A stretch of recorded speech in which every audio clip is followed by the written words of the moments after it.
Bizi izleyen herkese salam olsun. Sümüksüz dana bastırması necə hazırlanır? Buyurun birlikte izləyək. Gördüğünüz kimi ətin çıxıntı hissəsi, sümük ətdən ayrılır.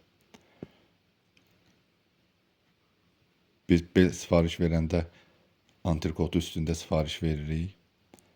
Çünki bizdə menyuda şapalaq var və həmin o hissəni, antrikot hissəsini ayırırıq.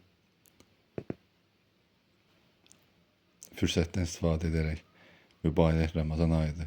Oruclarınızın Ocağın Allah dərgahında qəbul olmasını diləyirəm. İftarda, dualarda bizləri də yad edin. Gördüğünüz kimi o qalın hissəsi ayrılır və həmin o hissədən sonra belin qabırğaya yapışmış hissəsi nazik bir pərdə ilə yapışıb. Sümüyü zədələmədən ayırırıq. Onu nəyə görə ayırırıq? İndi doğrayanda izah edəcəm. Sümük zədələnməsin.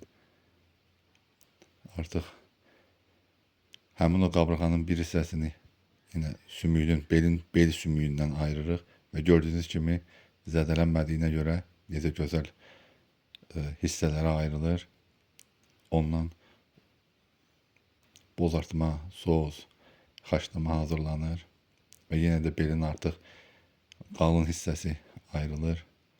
Onun üstündə saxlasaz o ətə bəklik verir, möhkəmlik verir, pişmir, əti yığır.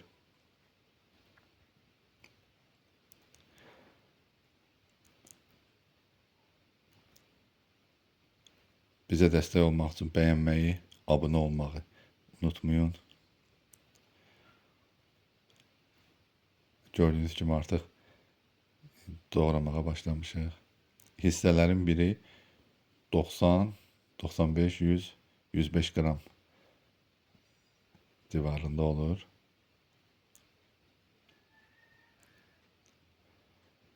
Keçən videoda sümüklü doğramışdıq.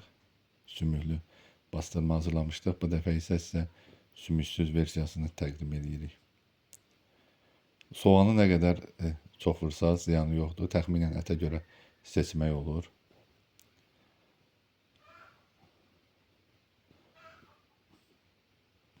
Doğrayıb bir qaba öncədən suyunu sıxırıq. Yaxşı olar ki, bir damda duz vurub suyunu sıxasız. Soğana duz vuranda öz suyunu tez bırakır. Limon. Bizə dəstək olmaq üçün bəyənməyi və abunə olmağı unutmayın. Əgər bəyənsəz çox insanın qarşısına çıxar və çox insan bəhrələnər. Əgər nə sualınız da olsa inşallah rəylərdə yazın.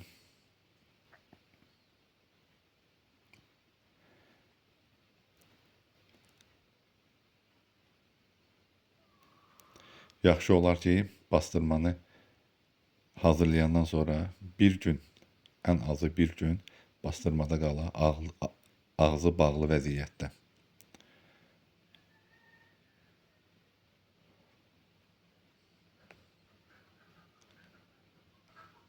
Əgər siz də hazırlasaz,